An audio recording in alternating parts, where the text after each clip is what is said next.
Nessas eleições, o Brasil vai receber um número recorde de observadores estrangeiros. Os detalhes de Brasília, Catiúcia Sotomayor. Serão cerca de 450 observadores nas eleições deste ano. O Brasil recebe 7 missões internacionais com aproximadamente 150 pessoas e mais 300 representantes de 8 organizações nacionais. Os 15 organismos acompanham várias etapas do processo eleitoral, desde as pré-campanhas, os testes de segurança e o funcionamento do sistema eletrônico de votação, até a totalização dos votos e o pós-pleito, passando por aspectos de tecnologia e organização eleitoral, votação no exterior, atuação da justiça eleitoral, financiamento político, campanhas e liberdade de expressão. Segundo o Tribunal Superior Eleitoral, o objetivo é ajudar a aprimorar o sistema e a democracia. O resultado do trabalho é a produção de relatórios técnicos independentes, entregues à Corte Brasileira e divulgados para todo o mundo. Mas esse é um número inédito. A primeira vez que o país teve observadores internacionais foi no pleito de 2018 e depois em 2020, quando apenas a Organização dos Estados Americanos, OEA, veio em missão e apresentou documentos reforçando a segurança e a transparência das eleições e também sugerindo ajustes, como explica o assessor internacional do TSE, José Gilberto Scandilti. Eles fazem até algumas recomendações que nós adotamos, que são, eles acharam que, por exemplo, poderia incentivar ainda mais a participação de outros autores nas etapas do processo. Por isso que nós criamos a Comissão de Transparência Eleitoral, por isso que nós aumentamos o prazo para consulta ao código-fonte de 6 meses para 1 ano, porque as recomendações da OEA foram no sentido de ampliar a imagem de transparência, mas quanto ao sistema, não havia muita dúvida. A missão da OEA deste ano é composta por 55 especialistas, observadores de 17 nacionalidades, que estarão presentes em 15 unidades da federação: Amazonas, Bahia, Ceará, Goiás, Maranhão, Minas Gerais, Pará, Paraíba, Paraná, Pernambuco, Piauí, Rio de Janeiro, Rio Grande do Sul, Santa Catarina, São Paulo e Distrito Federal. E também vão observar a votação de brasileiros em 3 cidades estrangeiras: Porto, em Portugal, e nos Estados Unidos, em Miami e Washington. Além da OEA, o Brasil recebe missões do Parlamento do Mercosul, da Rede Eleitoral da Comunidade dos Países de Língua Portuguesa e ainda das organizações norte-americanas Carter Center e também a Fundação Internacional para Sistemas Eleitorais, além da União Interamericana dos Organismos Eleitorais e da Rede Mundial de Justiça Eleitoral. De acordo com José Gilberto Scandilti, do TSE, o observador estrangeiro que vem ao Brasil não tem uma visão superficial do processo eleitoral. As missões de observação, eles estudam o sistema eleitoral de um país, no caso o Brasil, por meses. Então nós convidamos os observadores internacionais em fevereiro, em março, e já assinamos os acordos com eles em maio, em junho, e eles desde então vêm nos procurando outros atores, pedindo material, analisando, já vieram ao Brasil em missões reduzidas, que nós chamamos de missões avançadas, quando um grupo de 5, 8 pessoas de um determinado tema vem ao Brasil para estudar melhor e preparar a grande missão que vem adiante. Então, quando esses observadores, essas missões desembarcam no Brasil 1 semana antes das eleições, eles já vêm com o trabalho praticamente pronto. Além do observador, há outro ator internacional nas eleições brasileiras, o convidado. O Brasil costuma receber representantes de outros países há pelo menos 20 anos para participar do pleito, o que se repetirá este ano.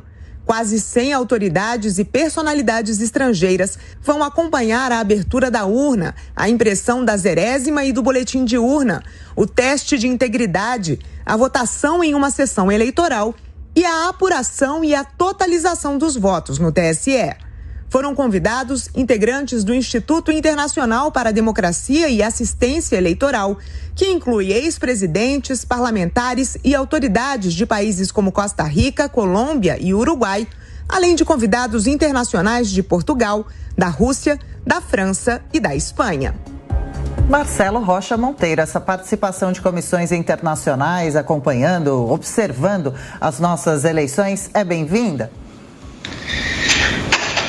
Olha, é sempre bem-vinda, né? Quanto mais transparência, melhor, mas ela não resolve o problema fundamental. Há mais de 30 anos eu fui promotor eleitoral numa cidade da região metropolitana do Rio de Janeiro, no tempo do voto de papel, e quando terminou a apuração, havia lá um cidadão que era candidato a deputado federal, o filho dele era candidato a deputado estadual, os dois moravam naquela área, eram eleitores daquela sessão eleitoral, e disseram o seguinte: olha, esse cidadão disse, eu tive 0 votos nesta sessão, o meu filho teve 0 votos nesta sessão, então eu não votei em mim, eu não votei no meu filho não votou nele, não votou em mim, a minha esposa não votou no marido nem no próprio filho, tem alguma coisa errada, né? E várias outras reclamações surgiram nesse sentido. O que nós fizemos? O voto era de papel, nós fizemos a recontagem dos votos. Isso hoje é impossível, simplesmente não há maneira de fazer. Então, pode trazer observador internacional, pode trazer convidado, pode trazer o Papa, pode trazer todo mundo, mas o fato é que o sistema atual, sem controle no papel, ninguém está pedindo a volta do voto de papel, mas se não há um controle no papel, é impossível fazer esse tipo de procedimento caso haja um questionamento quanto ao resultado das eleições. Ô Cristina, os observadores internacionais, muitas vezes aqui pessoas do Brasil vão para o exterior para acompanhar também outras votações. Há um peso em relação a isso? Olha, eu acho importante, eu acho diplomático, mas não muda absolutamente nada, nem no resultado das eleições e nem na credibilidade das eleições. E veja, o atual presidente do TSE e esses defensores ferrenhos da sacrossanta urna eletrônica, do sacrossanto sistema eleitoral brasileiro, que só Brasil, Butão e Bangladesh adotam exatamente nesses moldes, vivem dizendo que, temos orgulho da nossa urna, porque só nós, entre todas as democracias do mundo, só nós conseguimos ter resultado no mesmo dia. Eu acho que o brasileiro não está preocupado com essa pressa, não. Ele gostaria de transparência, ele gostaria de segurança, ele gostaria de ter certeza de que, se houver qualquer dúvida, como essa, por exemplo, que o Marcelo mencionou aí, eu também acompanhei inúmeras vezes ao longo de várias eleições, desde a época do voto em papel, que possa ser recontado. E isso realmente o sistema não permite. Quem diz não somos nós, mas foi a própria Polícia Federal, numa tentativa de auditoria que fez em 2016 a pedido do próprio TSE, e no relatório colocou a conclusão de que o sistema brasileiro é inauditável. Então a gente tem que engolir o resultado que nos passam e, se houver qualquer questionamento, se contentar com essa explicação de que, infelizmente, não temos como recontar os votos. Seria muito prudente, muito satisfatório se todos esses observadores internacionais pudessem eles pedir a recontagem e acompanhar o que o TSE vai dizer na hora que esse pedido não puder ser atendido.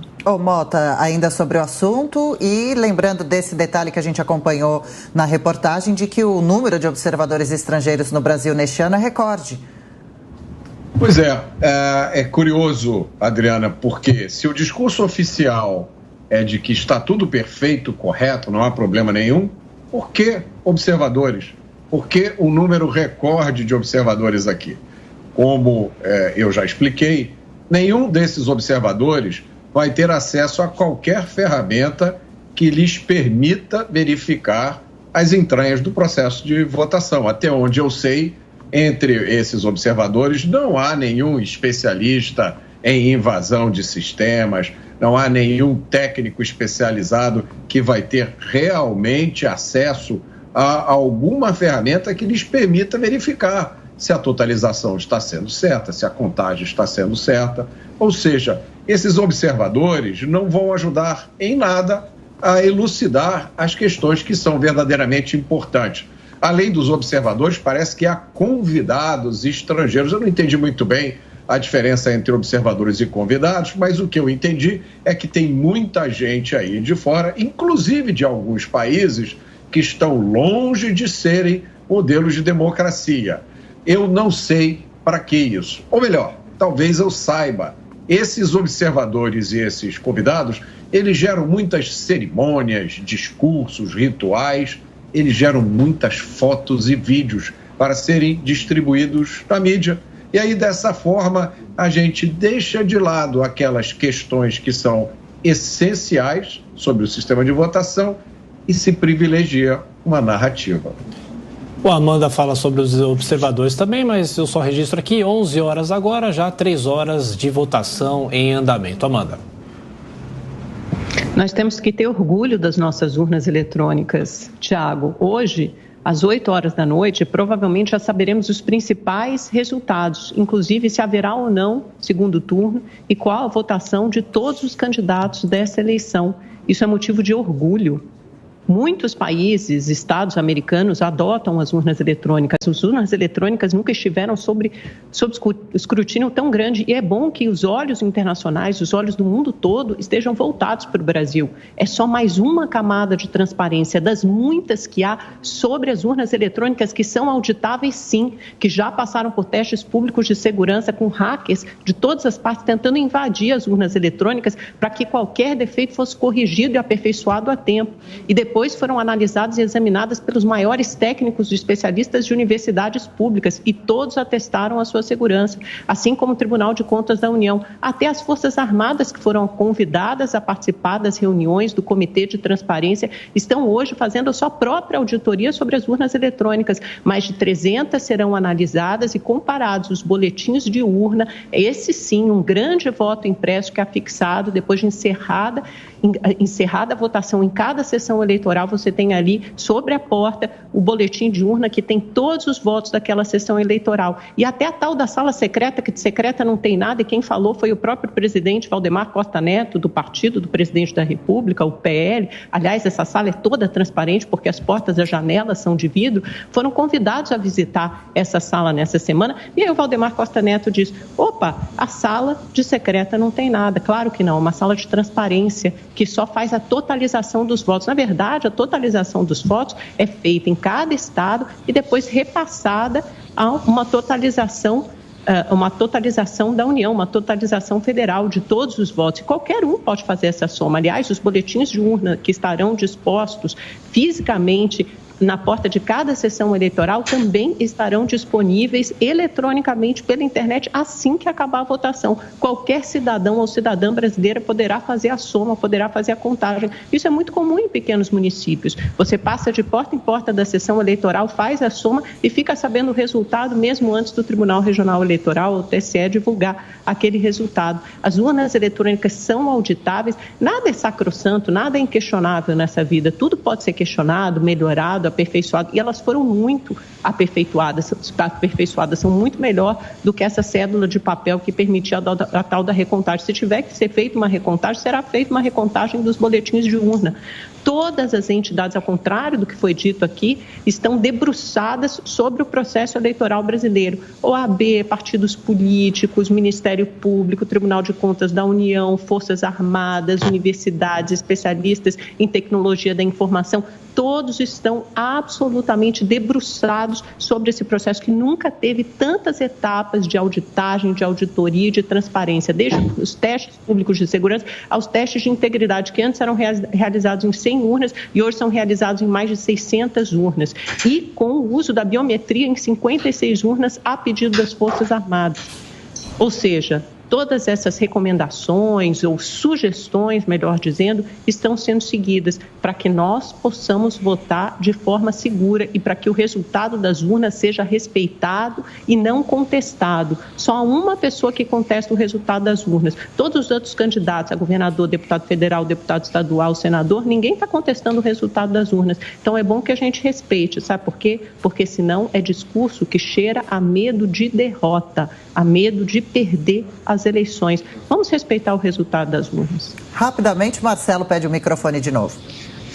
É só para esclarecer o leigo quanto a essa mistificação feita com relação ao BU, ao boletim de urna. O boletim de urna não é um grande voto impresso. O boletim de urna, ele apenas apresenta o resultado mostrado por cada urna. Se esse resultado que a urna eletrônica mostra traduz efetivamente a vontade dos eleitores ou não, isto não é mostrado pelo boletim de urna. Se eu entendo que a urna mostrou um resultado que não traduz a realidade, porque eu sou candidato, moro naquela sessão eleitoral e a urna mostrou 0 votos para mim, então nem eu votei em mim mesmo, eu não tenho como pedir recontagem. Não existe, ao contrário do que a Amanda falou, não existe possibilidade de recontagem do voto de urna. O boletim de urna não traduz, é impossível verificar se ele traduz o que efetivamente foi digitado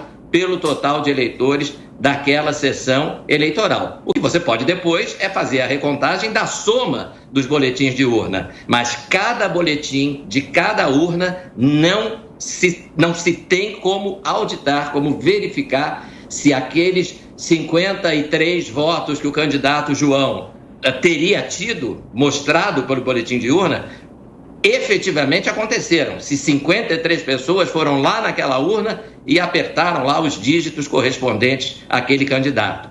Simplesmente não há como verificar isso. É por isso que você tem o teste de integridade, né, Marcelo? Você está sugerindo que o resultado das urnas, então, deva ser contestado se ele não mostrar o tal data-povo que vocês tanto... mas se eu sou candidato e não tenho nenhum voto na minha sessão, eu não posso contestar isso? Eu não deveria poder contestar isso? Alguém fez isso? Eu sou candidato, tive 0 votos. Não terminou a eleição ainda, Amanda. Não terminou a eleição. Como alguém fez isso? Há 5 anos a gente tem eleições seguras, com alternância de poder. O PT sempre questionou quando perdeu. O PT sempre questionou o resultado das urnas quando perdeu. Não vem fazer essa cara de sonsa aí, não. O PT sempre questionou. Sempre questionou. Mais respeito. A única sonsa aqui é você que acha que mendigo não passa fome. O que é isso? O que é isso? Mais respeito. Cara de sonsa não. Cara de sonsa não. Mais respeito comigo. Quem acabou de dizer nesse jornal que mendigo não passa fome é você. E quem é a sonsa aqui? Mais respeito, mais respeito. Baixa a bola e baixa a bola. Para de mentir que você faria melhor a democracia se parasse de mentir tanto. Dizendo que mendigo não passa fome. São só vitupérios, coisas absurdas, abjetas e estapafúrdias. Faça um favor à democracia e não conteste a Polícia Federal. Mota, para a gente fechar a discussão, Mota, 30 segundinhos para você que a gente tem que fazer um intervalo, por favor. Eu só queria observar o seguinte, o ponto que o Marcelo falou realmente procede, não há nenhuma forma de você verificar se os votos que são registrados na urna constam do boletim de urna, inclusive saiu ontem ou anteontem um relatório produzido pelo Instituto Voto Legal, que foi contratado pelo Partido Liberal. Eu li o relatório, ele lista vários pontos técnicos importantes e uma medida do momento em que a gente vive é o seguinte: esse relatório ele não foi contestado, ele foi atacado, foi desclassificado, foi chamado de mentiroso. Eu acho que até a pessoa que produziu o relatório vai ser investigada, enfim. É isso. E quanto a respeitar o resultado das urnas, eu queria saber se essas pessoas que defendem esse respeito absoluto respeitariam, por exemplo, se as urnas dessem como eleito presidente o candidato, vou dizer aqui, do Partido Comunista Brasileiro, por exemplo. Esse foi o resultado. Vamos respeitar esse resultado? É qualquer resultado que sair? Não. É um resultado que tem que estar alinhado com o bom senso, com a lógica e com a realidade que a gente vê.